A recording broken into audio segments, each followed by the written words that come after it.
Bismillahirrahmanirrahim warahmatullahi wabarakatuh. Hamdan wa syukran lillah, amma ba'd. Sekedar mengingatkan, sekedar saling berbagi apa yang telah saya ketahui dan apa yang telah saya pelajari, dan ini tidak akan mandek di dalam pemikiran saya sendiri. Pasti akan saya alirkan dan saya bagikan kepada siapa saja yang mungkin bisa menerimanya, dan saya tidak memaksa siapapun yang mendengarkan untuk menerima atau tidak apa yang saya sampaikan. Tapi mudah-mudahan yang saya sampaikan kali ini bermanfaat bagi kita, berkenaan tentang hidup berumah tangga. Dengan kalimat bismillah, harusnya seorang laki-laki mampu menikahi seorang istri.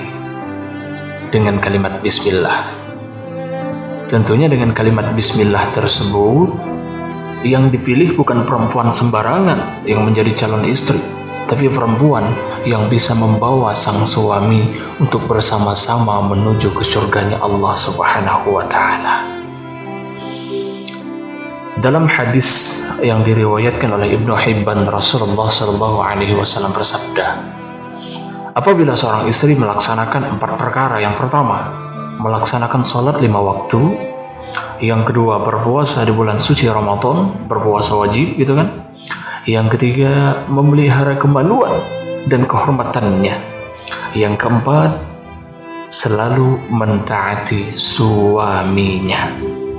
Ketika 4 perkara tadi sudah disempurnakan, sudah dikerjakan oleh setiap perempuan, maka Allah berjanji perempuan tersebut nanti di akhirat dipersilahkan untuk masuk ke pintu surga. Terserah masuk pintu surga yang manapun dia mau, terserah masuk pintu surga dari arah pintu manapun yang dia mau. Gampang perempuan mau masuk surga, laki-laki susah laki-laki masuk surga, tapi kalau perempuan, subhanallah.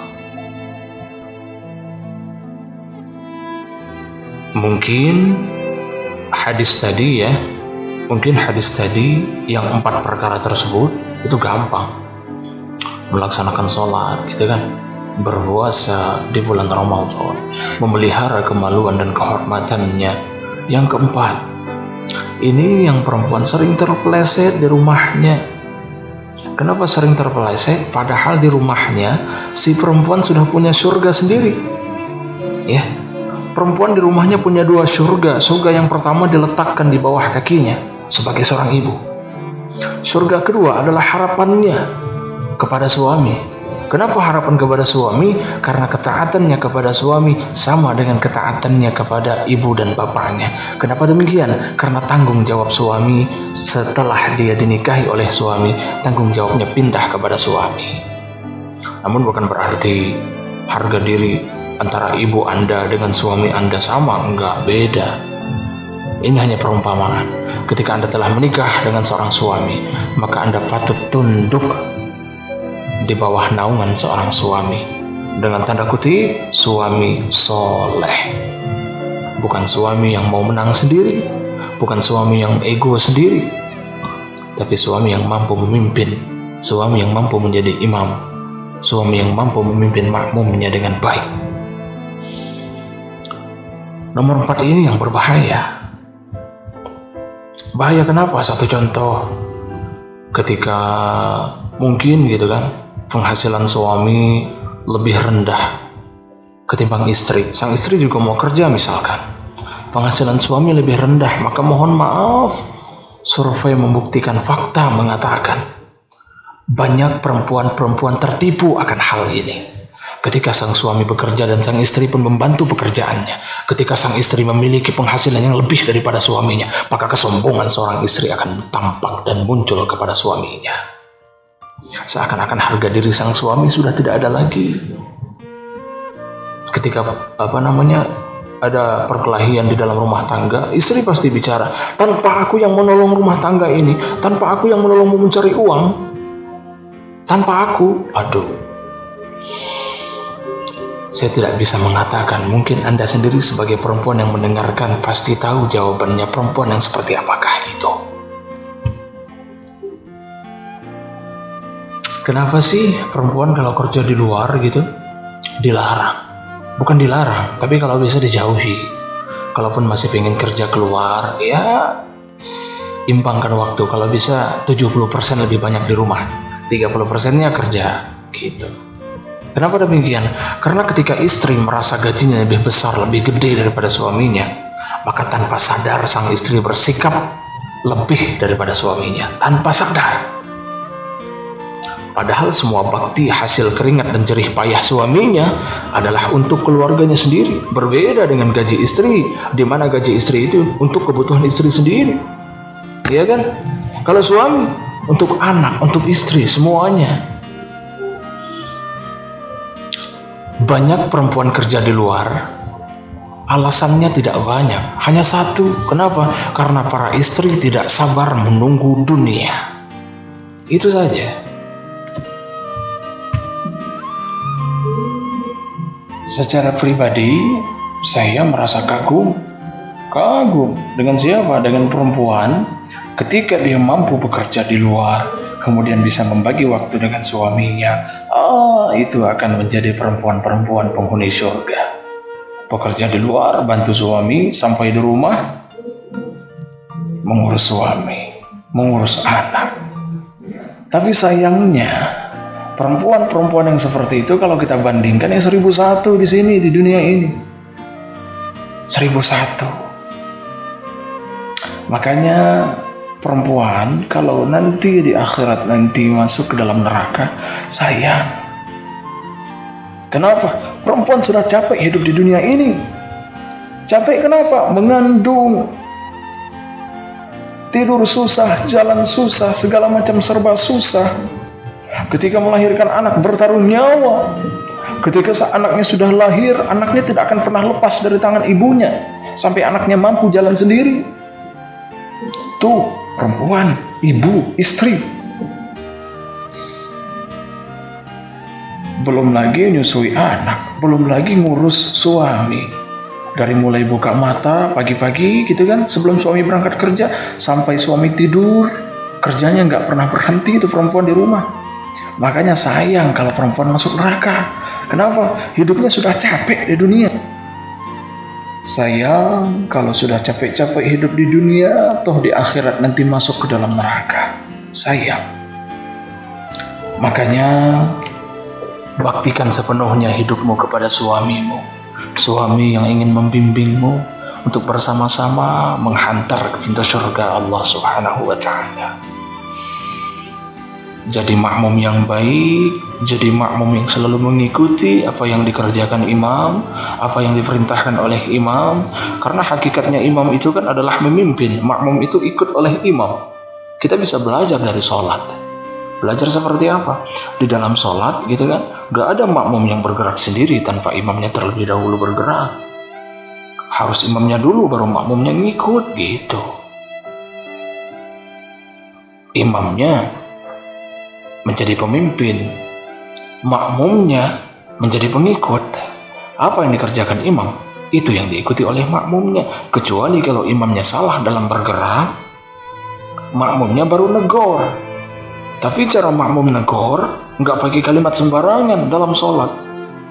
Ketika imamnya salah, cara negor makmum seperti apa? Dengan mengucapkan kalimat suci, Subhanallah. Kalimat baik, bukan cacian, bukan makian. Itu juga yang ada dalam rumah tangga. Kalau suami bersalah dalam rumah tangga, kalau imamnya bersalah dalam rumah tangga, maka usahakan mengeluarkan kalimat-kalimat atau perkataan-perkataan teguran, nasihat yang baik, yang bisa membangun kehidupan rumah tangga jauh lebih baik ke depannya. Semoga para bidadari yang mendengarkan menjadi bidadari yang selalu taat kepada pemimpin rumah tangganya. Kenapa demikian? Karena hak seorang suami itu adalah ditaati. Saya tidak akan berani ngomong seperti ini tanpa landasan yang jelas. Landasannya apa? Di dalam hadis riwayat Imam Ahmad dan Tirmizi yang disahihkan oleh Al-Albani. Sesungguhnya hak suami atas istrinya itu besar. Sebagaimana Rasulullah SAW menegaskan, Rasulullah pernah berkata, seandainya aku boleh memerintahkan untuk manusia sujud kepada sesama manusia, maka aku akan suruh istri untuk sujud kepada suaminya. Kata Rasulullah, aku akan suruh istri untuk sujud kepada suaminya. Hanya sayang, manusia tidak boleh sujud dengan sesama manusia. Hak suami yang pertama adalah ditaati dalam perkara yang bukan maksiat kepada Allah, tapi dalam bergaul serta tidak mendurhakainya. Seperti itu.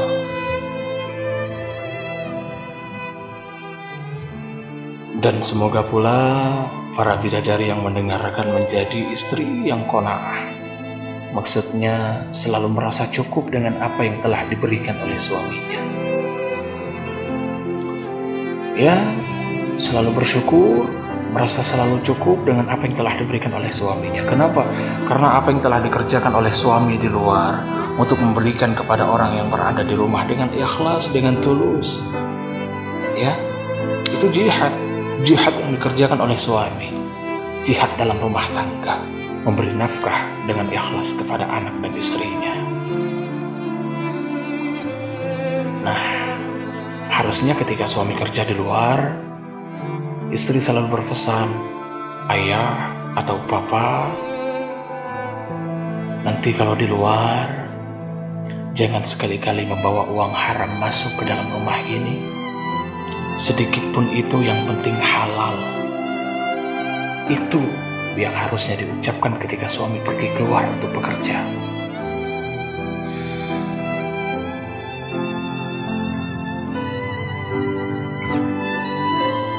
Dan kemudian kalau seandainya suami pulang tanpa membawa uang, ya, atau bila bisa jadi suaminya dipecat dalam pekerjaannya, penghasilan suaminya berkurang, jangan sekali-kali memarahi suami hanya karena uang yang tidak dibawa pulang ke rumah. Jadilah istri, jadilah sahabat pula bagi suami, tempat berbagi suami. Ketika suaminya sedang susah, istri menjadi teman dalam cerita suami. Ketika suami ingin curhat dalam kesusahannya, istri sudah siap untuk mendengarkan. Subhanallah, hal ini kalau dikerjakan oleh istri, surga deh jawabannya, surga.